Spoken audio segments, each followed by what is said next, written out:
Welcome to your friends Step 4 Special. In this video we will discuss D.Ed paper 4 unit 1.5 Barriers of Inclusion.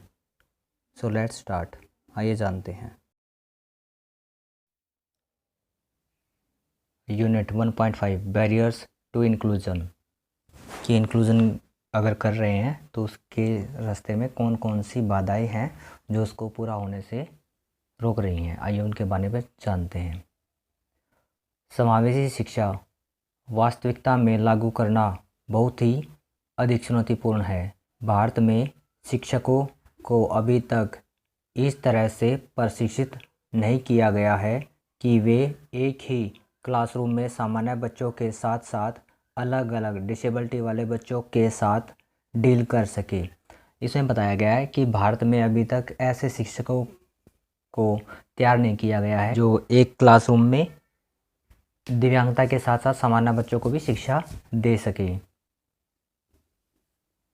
आगे बताया गया है UNICEF 2000 की report के अनुसार इंडिया में लगभग 30 मिलियंस बच्चे किसी न किसी प्रकार की डिसेबिलिटी से ग्रसित हैं।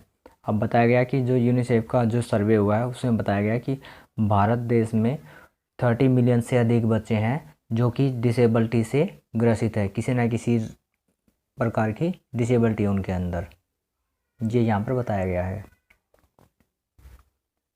आगे बताया गया है NCERT 1998 के अनुसार भारत में 200 मिलियन स्कूल जाने वाले बच्चों में 20 मिलियन बच्चों को विशेष शिक्षा की ज़रूरत है। अब इसमें बताया गया कि जो NCERT का सर्वे है उसमें 200 मिलियन बच्चों में से 20 मिलियन बच्चों को विशेष शिक्षा की ज़रूरत है, ये यहाँ पर बताया गया है।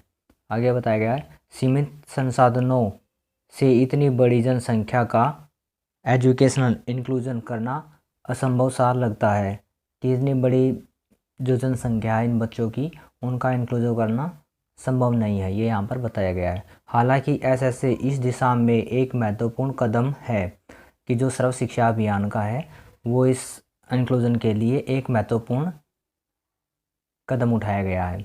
लेकिन यहाँ पर भी क्वालिटी एजुकेशन एक बहुत बड़ा इशू है कि इसके अंदर भी जो क्वालिटी एजुकेशन दी जा रही है बच्चों को वो भी अच्छी वाली नहीं है। इसमें आगे बताया गया है इंस्ट्रक्शनल मटेरियल को डेवलप करना और बच्चों के इंक्लूजन के लिए उसे इफ़ेक्टिव ढंग से यूज़ करना न आना समावेशी शिक्षा की सबसे बड़ी बाधा है। अब इसमें बताया गया है कि जो इंस्ट्रक्शनल मटेरियल है, जो बच्चों के लिए जो शिक्षण सामग्री है उसका अच्छे तरीके से प्रयोग न करना भी एक समावेशी शिक्षा के लिए सबसे बड़ी बाधा के रूप में हमारे सामने है। आगे बताया समावेशन और डिसेबिलिटी के प्रति टीचर्स, एडमिनिस्ट्रेटर्स और पॉलिसी प्लानर का नज़रिया भी बाधा का कार्य करता है कि यहाँ पर बताया गया कि जो समावेशी शिक्षा के अंदर कार्य करने वाली जो टीम है उनका भी डिसेबिलिटी के प्रति जो रवैया है या नज़रिया है वो भी एक महत्वपूर्ण बाधा के रूप में हमारे सामने है। सामान्य बच्चों के माता पिता का नज़रिया सामान्य शिक्षकों में विकलांगता के प्रति जागरूकता की कमी है।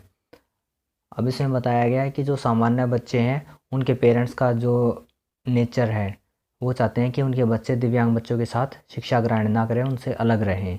इस प्रकार की भावना हम सामान्य शिक्षक और जो सामान्य बच्चों के पेरेंट्स हैं उनमें हम देखते हैं। अब आगे बताया है कॉमन बैरियर्स टू इंक्लूजन। आइए जानते हैं फर्स्ट वाला। फर्स्ट बताया गया है इम्प्रॉपर इन अडेप्टेशन एट करिकुलम, पाठ्यक्रम का सही से अनुकूलन न करना। सेकंड दिया गया है विद्यालय का वातावरण। थर्ड दिया गया है विद्यालय का प्रबंधन। फोर्थ दिया गया है स्पोर्ट सर्विस। 5 दिया गया है फैमिली कोलैबोरेशन। 6 दिया गया है insufficient and improper pre service teacher education. अध्यापक शिक्षण कार्यक्रम में अपूर्णता। 7 दिया गया है विकलांग बच्चों को खुद के बारे में नकारात्मक सोच। 9 दिया गया है negative attitude of normal peers. 9 दिया गया है difficulty in physical access, lack of barrier free environment. 10 दिया गया है एक्सपेंसेस इन्वॉल्व। 11 है improper policy plan.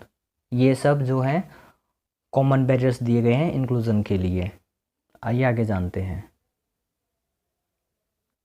Systemic barrier. जब हम समावेशी शिक्षा को वास्तविकता में लागू करना चाहते हैं तो यह आवश्यक है कि सबसे पहले बैरियर्स को दूर किया जाए। इसमें से कुछ बैरियर्स ऐसे होते हैं जो कि स्कूल और कम्युनिटी लेवल पर होते हैं।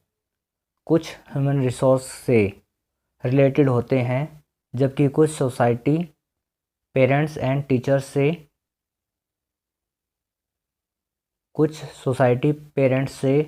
टीचर्स के एटीट्यूड से रिलेटेड होते हैं। अब इसमें बताया गया जो बैरियर्स हैं किस किस प्रकार से एक दिव्यांग व्यक्ति को फेस करने पड़ते हैं, ये यहाँ पर बताया गया है।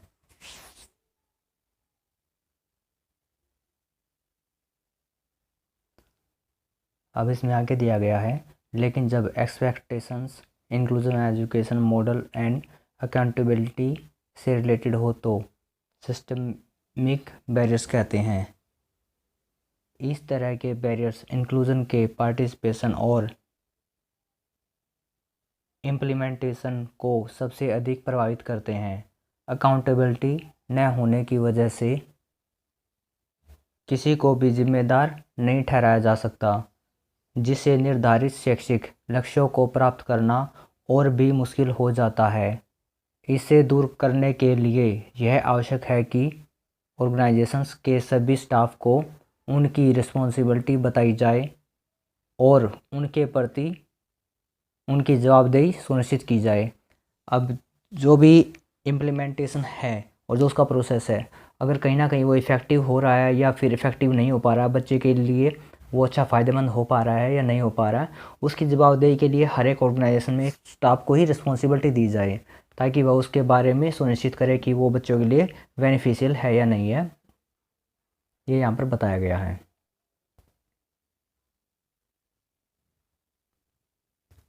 नेक्स्ट दिया गया है सोशल बैरियर्स। आइए इसके बारे में जानते हैं। जब हम सोशल बैरियर्स की बात करते हैं तो नेगेटिव एटीट्यूड सबसे बड़ा बैरियर्स है। सोसाइटी के बड़े से बड़े लोग अभी भी डिसेबल्ड लोगों के साथ इंटरेक्ट होने के लिए तैयार नहीं हैं।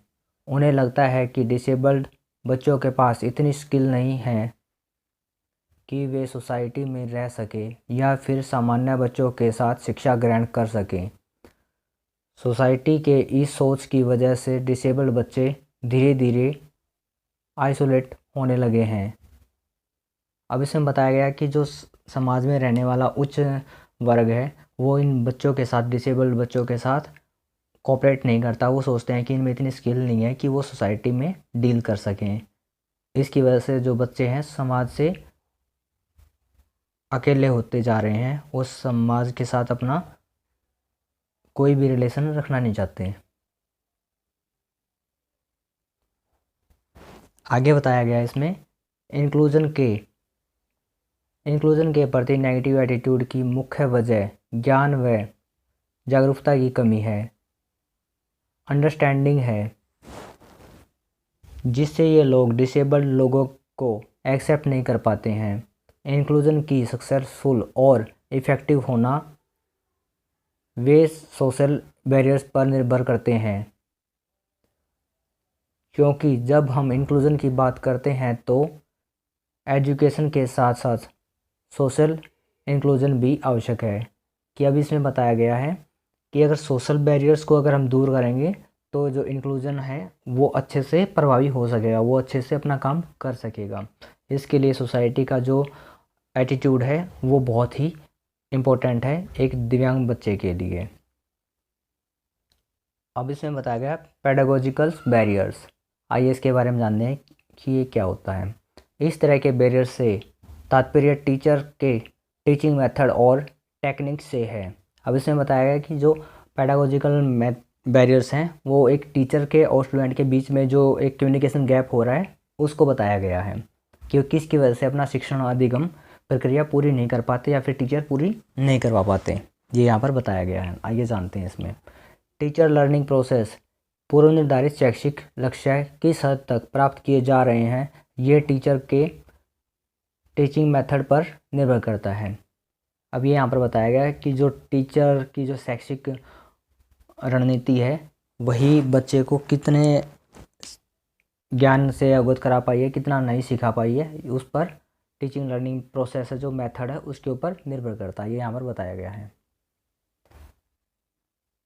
आगे बताया गया है डिसेबल्ड बच्चों के इंक्लूजन को सफल बनाने के लिए यह आवश्यक है कि टीचर टीचिंग मेथड में बच्चों की आवश्यकता के अनुसार टीचिंग करे, टीएलएम का इफ़ेक्टिव यूज़ करे और नीड बेस्ड एजुकेशन पर फोकस करे। अब इसमें है कि जो बच्चे की आवश्यकता है उसको ध्यान में रखते हुए टीएलएम्स को बनाना चाहिए, उसका यूज़ करना चाहिए और एजुकेशन को इफ़ेक्टिव और इंटरेस्टिंग बनाना चाहिए जिससे बच्चे उसमें इन्वॉल्व हो सके, ये यहाँ पर बताया गया है। अब आगे बताया पेडागोजिकल बैरियर्स की मुख्य वजह टीचर ट्रेनिंग प्रोग्राम की क्वालिटी, टीचर ट्रेनिंग प्रोग्राम्स के करिकुलम और उसमें डिसेबिलिटी का एक्सपोजर है। अब इसमें बताया गया कि जो पेडागोजिकल बैरियर्स हैं इसमें जो टीचर के जो ट्रेनिंग प्रोग्राम्स होते हैं वो करिकुलम है वो और फिर जो टीचर्स की डिसेबिलिटी के प्रति नॉलेज है वो सब इन्वॉल्व होते हैं जो पेडागोजिकल बैरियर्स हैं उस सब के अंदर, ये यहाँ पर कंप्लीट बताया गया है। अब इसके अंदर हमने जाना है कि किस प्रकार से जो बैरियर्स हैं वो इंक्लूजन में उसको इफ़ेक्टिव होने से रोकते हैं और उनको हम कैसे हटाकर इंक्लूजन प्रोसेस को इफ़ेक्टिव और प्रभावी बना सकते हैं, ये यहाँ पर बताया गया है।